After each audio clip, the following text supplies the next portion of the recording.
Taulant Seferi e ka nisur me vrudh eksperiencën e tij si pjesë e Kayserispor në kampionatin turk. Pas 2 golave në javën e parë të kampionatit, sulmuesi i kombëtares shqiptare i ka shtuar edhe një tjetër në javën e dytë në duelin përballë Sivasspor, ku aktivizohet Rej Manaj. Në fundin e pjesës së parë, Seferi u bë protagonist duke shënuar golin e dytë për ekipin e tij pas një kundërsulmi të shpejtë, duke mposhtur portierin Rej Manaj. Seferi mbylli sezonin e kaluar me 17 gola të shënuar me fanellën e Bodrumspor në kampionatin e kategorisë 2 turke, ndërsa tani ka objektiv me Kayserispor që të sigurojë ngjitjen në elitë. Armando Broja e nisi si zëvendësues këtë edicion në radhët e Burnleyt, duke luajtur vetëm në minutat e fundit të barazimit 2-2 ndaj West Ham, por që me hyrjen e tij në fushën e lojës, ai u shfaq shumë më ndryshe se sa ishte parë në ndeshjet e mëparshme. Kjo shihet edhe nga statistikat që ka regjistruar SofaScore për lojtarin, sipas të cilave ai ka qenë perfekt në 11 pasimet e tij, të gjitha në gjysmëfushën kundërshtare, ndërsa ka kryer me sukses edhe të 2 driblimet që tentoi. Ai është vlerësuar me notën 7 sa i përket statistikave të regjistruara. Ndërkohë, mediat që mbulojnë klubin, më saktësisht portali Burnley Express, i ka vendosur atij notën 6 për paraqitjen në minutat e fundit të sfidës, që ndryshoi nga 0-2 në 2-2, edhe falfutjes në fushë të sulmuesit shqiptar. U lidh mjaft mirë kur Burnley u duk se po lëvizte topin shpejt në fundin e ndeshjes. Do të jetë interesante të shihet se çfarë ndodh në 2 javët e fundit të dritares së Mercatos, shkruante portali në fjalë për Brojën, duke ju referuar edhe lajmeve për një transferim të mundshëm të tij.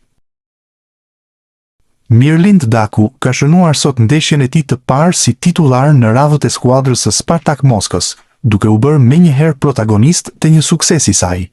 Ekipi i ri i Dakut luante në transfert përballë Baltika dhe futbollisti i kombëtares shqiptare la gjurmën e tij në minutën e 20 të ndeshjes. Ai nisi një asist perfekt për Ugalde, i cili shënoi kësisoj golin e avantazhit për skuadrën e Spartak Moskës, duke falenderuar menjëherë sulmuesin shqiptar. Sulmuesi luajti të gjithë ndeshjen e plot, me Spartak Moskën që në fund triumfoi me shifrat 2-1, duke u kthyer në vendin e 3 në renditjen e kampionatit pas 4 javësh të luajtura. Mario Mitaj ka regjistruar një asist që në ndeshjen e tij të parë zyrtare me fanellën e Genoas, ku transferua gjatë kësaj vere. Mbrojtësi kombëtares shqiptare ka lënë shenjën e tij në Kupën e Italisë, në duelin mes Genoas dhe Ascolit. Edhe pse sfida luhej në fushën e skuadrës së Serie A, ishte Ascoli që kaloi pari në avantazh, duke befasuar vendasit. Gjithçka po ecte në favor të kësaj skuadre, derisa erdhi minuta e 42, kur trajneri De Rossi ngarkoi Mitajin të harkonte këndoren nga e majta. Harkimi perfekt i tij gjeti Markandali, i cili me kokë mposhti portierin kundërshtar dhe barazoi shifrat.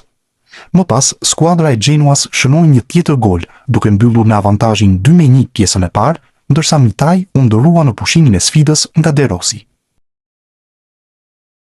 Armando Broja e ka nisur këtë edicion në Championship me fanellën e Burnleyt si zëvendësues, por ka qenë protagonist në barazimin e rëndësishëm 2-2 që skuadra e tij mori përballë West Ham. Broja hyri në fushë vetëm në minutën e 76, kur shifrat ishin 2-0 për ekipin mik, që dukej në kontroll të plot të ndeshjes së javës së parë. Por pikërisht në një pasim i Broshës erdhi penalltia që rihapi takimin, me Fleming që e ekzekutoi saktësisht, duke ndezur edhe një herë atmosferën dhe një sherr të vogël pas saj, ku u përfshi edhe sulmuesi shqiptar. Në minutat shtesë të ndeshjes erdhi edhe goli i dytë i Fleming, që vullosi një barazim 2-2, i cili dukej si një fitore për skuadrën e sulmuesit shqiptar, që duket se mund të ketë minuta në fushë edhe me trajnerin e ri. Kazim Laçi e ka nisur me këmbën e mbar këtë sezon në Superligën turke, ku është pjesë e ekipit të Rizespor. Mes fushori i kombëtares shqiptare, si zakonisht titullar në radhët e skuadrës së tij, rezultoi vendimtar në suksesin 1-0 të siguruar në fushën e Konyaspor, në ndeshjen e javës së parë të kampionatit, ku ekipi i tij lufton për të qenë pranë zonës së kupave të Europës. Pasi gjyqtari akordoi një penallti në minutat shtesë të ndeshjes, ishte pikërisht Laçi ai i cili u caktua të ekzekutonte, dhe mesfushori e bëri atë në mënyrë perfekte, duke çuar sferën atje ku portieri nuk mund të mborinte, por t'i vënë avantazhin ekipit të tij në minutën e 97. Në sezonin e kaluar, Laçi ishte autori 7 golave dhe 9 asisteve në Superligën turke, duke u bërë një nga lojtarët më të spikatur të ekipit të Rizespor.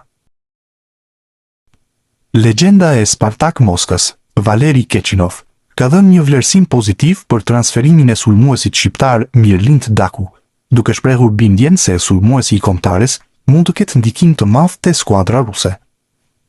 Në një intervistë për Match TV, ish futbollisti i Spartakut e ka cilësuar transferimin e Dakut si një përforcim që zgjidhte një prej nevojave kryesore të ekipit në repartin ofensiv. E kam thënë tashmë se na duhej të forconim pozicionin e qendër sulmuesit. Blerja e Dakut e zgjidhi këtë problem. Jam i sigurt se Mirlindi do të jetë një ndihmë e madhe për Spartakun. Është e vështirë të thuhet saktësisht se sa gola do të shënoj, por te Spartaku jam i sigurt se duhet të shënoj shumë më tepër se sa shënoi te Rubin Kazani, deklaroi ai.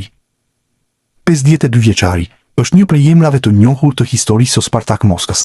Ai e veshi fanellën e klubit nga viti 1994 deri më 2001, duke u shndërruar në një prej figurave të rëndësishme të skuadrës gjatë asaj periudhe. Ndërsa rikujtojmë që Daku i u bashkua Spartak Moskës më 6 gusht, duke u transferuar nga Rubin Kazani për rreth 11 milion euro. Julian Shehu ka regjistruar sot asistin e parë për këtë sezon në kampionatin polak, ku prej vitesh vesh fanellën e ekipit të Widzew Łódź. Në ndeshjen e javës së 4 ndaj Korona Kielce, ishte pikërisht një devijim me koki mes fushorit të kombëtares shqiptare, ai që solli edhe golin e avantazhit të shënuar nga Kapuadi. Por më pas, 2 gola të shpejt të realizuar nga miqt që në pjesën e parë bën që ndeshja të mbyllej me fitoren e Korona Kielce, duke shënuar humbjen e parë për Widzew Łódź në këtë kampionat. Në minutat e fundit të sfidës, në radhët e Widzew Łódź u aktivizua edhe mesfushori Lindon Selahi.